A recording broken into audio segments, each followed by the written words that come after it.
गणपति बप्पा।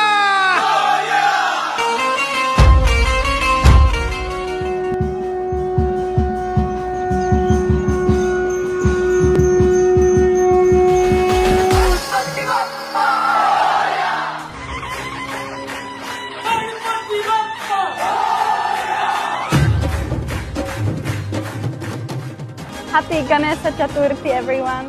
दोस्तों, गणेश चतुर्थी केवल भारत में ही नहीं बल्कि पूरी दुनिया में आज एक सांस्कृतिक उत्सव के रूप में मनाई जा रही है। मैं किसी भी धर्म को अलग नहीं मानता क्योंकि मेरे लिए सभी धर्म समाज को जोड़ने वाले हैं। पिछले साल 19 सितंबर को पूरे भारतवर्ष में गणपति बप्पा को बड़े धूमधाम से घर घर विराजमान किया गया। लेकिन क्या आप जानते हैं कि भारत से भी ज्यादा उत्साह के साथ गणेश चतुर्थी का पर्व एक मुस्लिम देश में मनाया गया। मैं हर साल गणपति बिठाता हूँ, गणपति की पूजा प्रार्थना करते हैं। मैं किसी भी कौमवाद में मानता नहीं होती, किसी भी धर्म को अलग नहीं मानता, मैं सभी धर्म को समान मानता हूँ। आज सनातन धर्म की गूंज केवल भारत तक सीमित नहीं है बल्कि धीरे धीरे पूरी दुनिया में फैल रही है। सऊदी अरब जैसे देशों से लेकर अमेरिका और अफ्रीका तक हर जगह लोग गणेश चतुर्थी के रंग में रंगे हुए नजर आ रहे हैं। यही इस धर्म की शक्ति है कि यह सीमाओं और मजहब की दीवारों को तोड़कर पूरे मानव समाज को जोड़ रहा है। दोस्तों, क्या आपको पता है कि एक ऐसा देश भी है जहां लगभग 90% आबादी मुस्लिम है, लेकिन इसके बावजूद वहां भगवान गणेश की पूजा सदियों से की जा रही है। हैरानी की बात यह है कि उस देश की करेंसी पर भी गणपति बप्पा की तस्वीर छपी हुई है। सोचिए, ये कितना बड़ा अद्भुत संजोग है कि जहां लोग अलग अलग धर्मों को मानते हैं, वहीं गणेश जी आस्था और विश्वास का एक ऐसा सेतु बन गए हैं जो सबको जोड़ रहा है। शास्त्रों में साफ लिखा है, एक दंतम महाकायम चतुर्भुजम गणाधिपम भक्तानाम रक्षणम करता दुख हानि करम प्रभुम।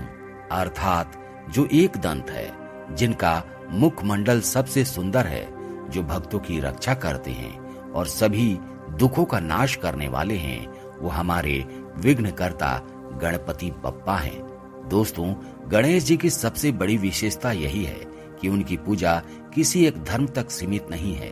उनकी करुणा, उनका आशीर्वाद हर उस व्यक्ति पर बरसता है जो सच्चे मन से उन्हें स्मरण करता है। भारत ही नहीं बल्कि पूरी दुनिया के अलग अलग देशों में, चाहे वो अमेरिका हो, अफ्रीका हो या कोई मुस्लिम देश हो, हर जगह गणपति बप्पा के भक्त मिलते हैं। याद रखिए, गणपति सिर्फ विघ्नहर्ता नहीं है बल्कि शुभ लाभ, सुख, समृद्धि के दाता हैं। और जब इतने बड़े मुस्लिम बहुल देश में भी लोग बप्पा को मानते हैं, तो इस बात का सबसे बड़ा प्रमाण है कि सनातन धर्म की शक्ति सीमाओं से परे है।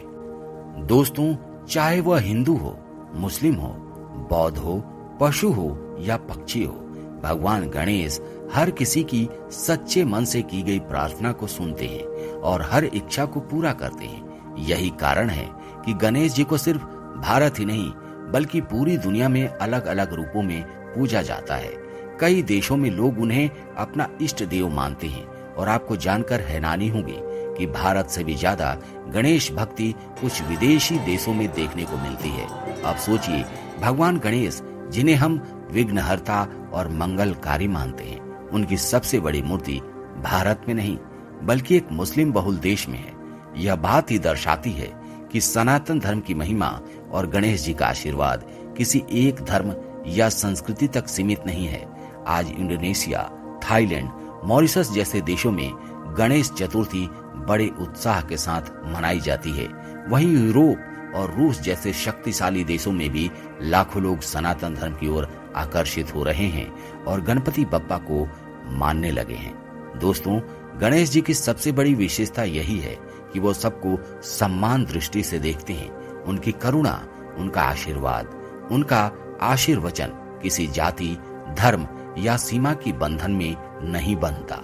जब हम गणपति बप्पा का नाम लेते हैं तो हर संकट मिटता है और हर कार्य में सफलता मिलती है।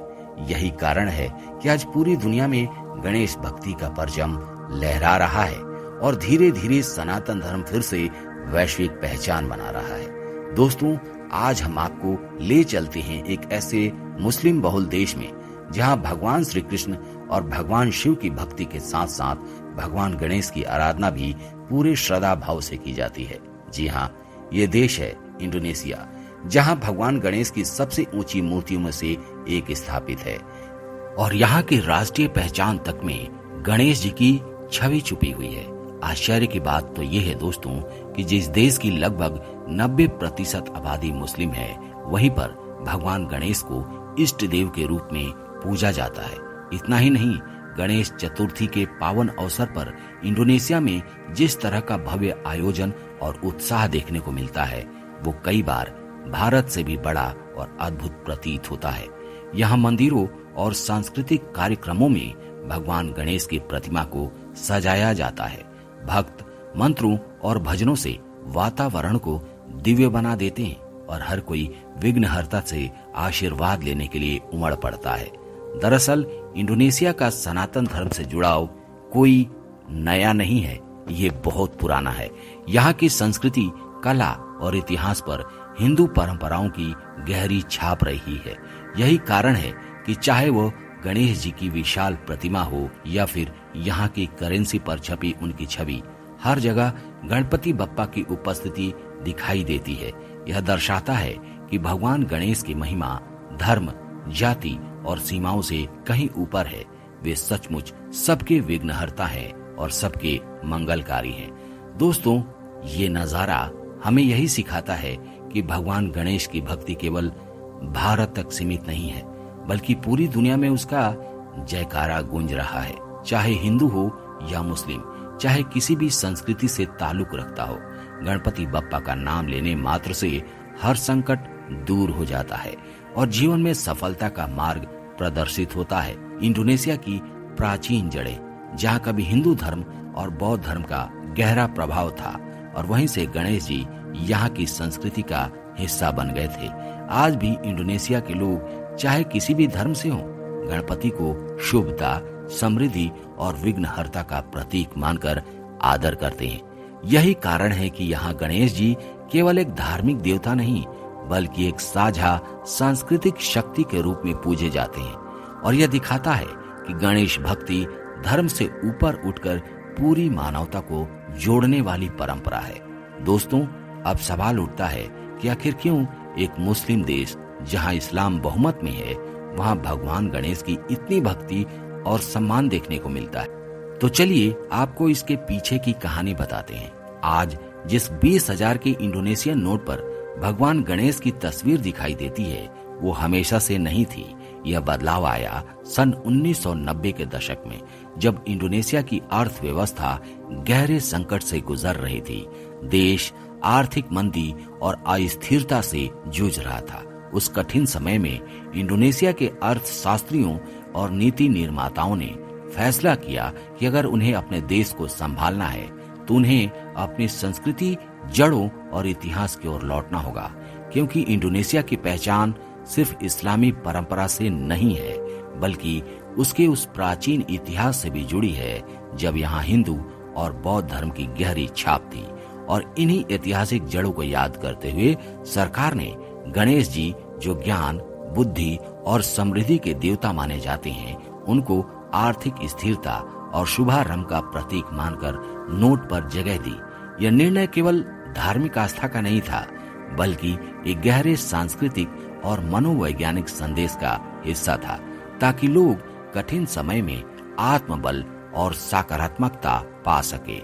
यही कारण है कि आज इंडोनेशिया में गणेश जी न सिर्फ एक हिंदू देवता के रूप में, बल्कि पूरे राष्ट्र के लिए विघ्नहर्ता और समृद्धि के प्रतीक के रूप में पूजे जाते हैं। दोस्तों, शायद यह जानकर आपको हैरानी होगी कि इंडोनेशिया, जो आज एक मुस्लिम बहुल देश है, उसके लोग कभी हिंदू थे। आज भी वहां संस्कृति में उसका गहरा असर देखने को मिलता है। यही वजह है कि इंडोनेशिया की सरकार ने एक समय 10,000 रुपया के नोट पर भगवान गणेश की तस्वीर छापी थी, और बाद में जब देश आर्थिक संकट में आया तो सरकार ने यह सोचकर 20,000 के नोट पर भी भगवान गणेश को स्थान दिया। गणेश जी को ज्ञान, बुद्धि, सिद्धि और समृद्धि का प्रतीक माना जाता है। माना जाता है कि उनकी कृपा से व्यापार में तरक्की होती है और हर काम में सफलता मिलती है। जैसे ही गणेश जी की तस्वीर वाले नोट प्रचलन में आए, ठीक वैसा ही हुआ जैसा इंडोनेशियन सरकार सोच रही थी। धीरे धीरे अर्थव्यवस्था सुधरने लगी और देश एक मजबूत स्थिति की ओर बढ़ गया। इस बदलाव के बाद केवल सरकार नहीं बल्कि आम लोगों ने भी गणेश जी के प्रति अपनी श्रद्धा और विश्वास को और गहरा बना लिया। आज भी इंडोनेशिया जाकर आपको जगह जगह पर गणेश जी की मूर्तियां और उनके प्रति आस्था देखने को मिल जाएगी। यह साबित करती है कि गणेश जी केवल भारत में ही नहीं बल्कि पूरी दुनिया के लोगों के लिए विघ्नहर्ता और समृद्धि के देवता हैं। दोस्तों, अगर आप इंडोनेशिया जाएंगे तो आपको ऐसा लगेगा मानो आप भारत में ही हैं, क्योंकि वहाँ हर जगह आपको हिंदू सनातन धर्म की छाप देखने को मिल सकती है। भगवान गणेश जी के अलावा यहाँ भगवान शिव, माता सरस्वती की भी भव्य मूर्तियां मौजूद हैं। इतना ही नहीं, यहाँ के लोग रामायण और महाभारत की कहानियों से पूरी तरह परिचित हैं। आपको जानकर हैरानी होगी कि राजधानी जकार्ता के मुख्य चौक पर भगवान श्री कृष्ण और अर्जुन की विशाल रथ पर सवार प्रतिमा स्थापित है, जो सनातन संस्कृति के प्रति सम्मान और गहरी आस्था का प्रतीक है। दिलचस्प बात यह है दोस्तों कि इंडोनेशिया के मुस्लिम भी रमजान के रोजे रखते हैं, लेकिन इफ्तार के बाद कई बार हिंदू मंदिर में जाकर रामायण के मंचन में शामिल होते हैं। केवल यही नहीं, इंडोनेशिया में आपको जगह जगह भगवान गणेश, भगवान शिव, भगवान विष्णु के मंदिर देखने को मिल जाएंगे और कई प्राचीन इमारतों और मंदिर की दीवारों पर आज भी संस्कृत में लिखे शिलालेख मौजूद हैं। यह सब इस बात का प्रमाण है कि भले ही आज इंडोनेशिया एक मुस्लिम बहुल देश हो, लेकिन वहाँ की संस्कृति और परंपराओं में सनातन धर्म की जड़ें गहराई तक बसी हुई हैं। दोस्तों, इंडोनेशिया की धरती पर आपको ऐसी ऐसी बातें देखने को मिलेंगी जो सीधे तौर पर सनातन संस्कृति से जुड़ी हुई हैं। यहाँ आपको न सिर्फ मंदिर और संस्कृत शिलालेख देखने को मिलेंगे, बल्कि एक ऐसा ज्वालामुखी भी है जिसका नाम स्वयं सृष्टि के रचयिता भगवान ब्रह्मा के नाम पर रखा गया है। इस ज्वालामुखी का नाम है माउंट ब्रोमो और इसकी गोद में भगवान गणेश की भव्य मूर्ति स्थापित है। जी हाँ, जहाँ आमतौर पर ज्वालामुखी भय और विनाश का प्रतीक माने जाते हैं, वहीं इंडोनेशिया के इस ज्वालामुखी के किनारे भगवान गणेश की मूर्ति विराजमान है, जो वहाँ के लोगों के विश्वास और श्रद्धा का प्रतीक है।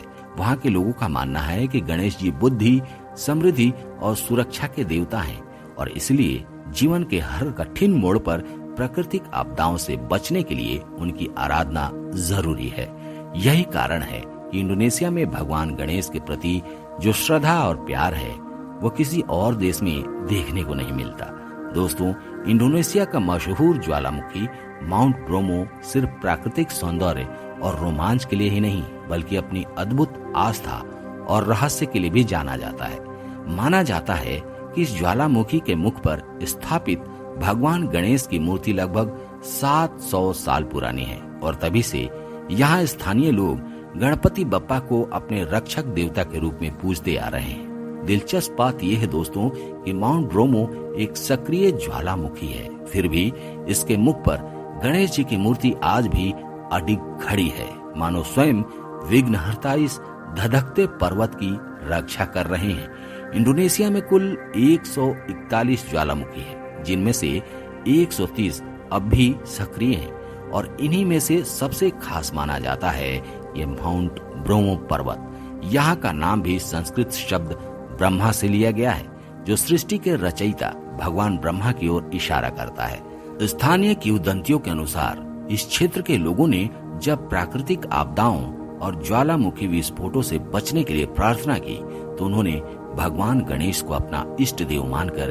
इस मूर्ति को स्थापित किया और तभी से हर विस्फोट, हर खतरे के बीच यह मूर्ति श्रद्धा और विश्वास का प्रतीक बनी हुई है। आज भी इंडोनेशिया के हिंदू ही नहीं बल्कि मुस्लिम और अन्य समुदाय के लोग भी इस स्थान पर आकर भगवान गणेश जी से आशीर्वाद मांगते हैं। दोस्तों, इंडोनेशिया के पूर्वी जावा प्रांत में स्थित माउंट ब्रोमो ज्वालामुखी केवल प्राकृतिक आश्चर्य ही नहीं बल्कि आस्था का केंद्र भी है। यहाँ के स्थानीय तेंगर समुदाय का विश्वास है कि ज्वालामुखी के मुख पर स्थापित भगवान गणेश की मूर्ति उनके पूर्वजों द्वारा सैकड़ों साल पहले विराजमान की गई थी और तभी से यह मूर्ति गांवों और लोगों की रक्षा करती आ रही है। खास बात यह है कि चाहे ज्वालामुखी सक्रिय क्यों न हो, यहाँ गणपति की पूजा कभी नहीं रुकती। यहाँ हर साल कसादा नामक परंपरा निभाई जाती है जो लगभग 15 दिनों तक चलती है और इसमें लोग भगवान गणेश को अर्पण चढ़ाकर उनसे सुरक्षा और समृद्धि की कामना करते हैं। स्थानीय मान्यता है कि जब गणेश जी की यह प्रतिमा ज्वालामुखी के मुख पर विराजमान है, तब तक आसपास के गांव सुरक्षित रहेंगे। यही कारण है कि गणपति बप्पा केवल भारत में ही नहीं बल्कि पूरी दुनिया में आस्था और विश्वास के प्रतीक बन चुके हैं। बोलिए गणपति बप्पा मोरया।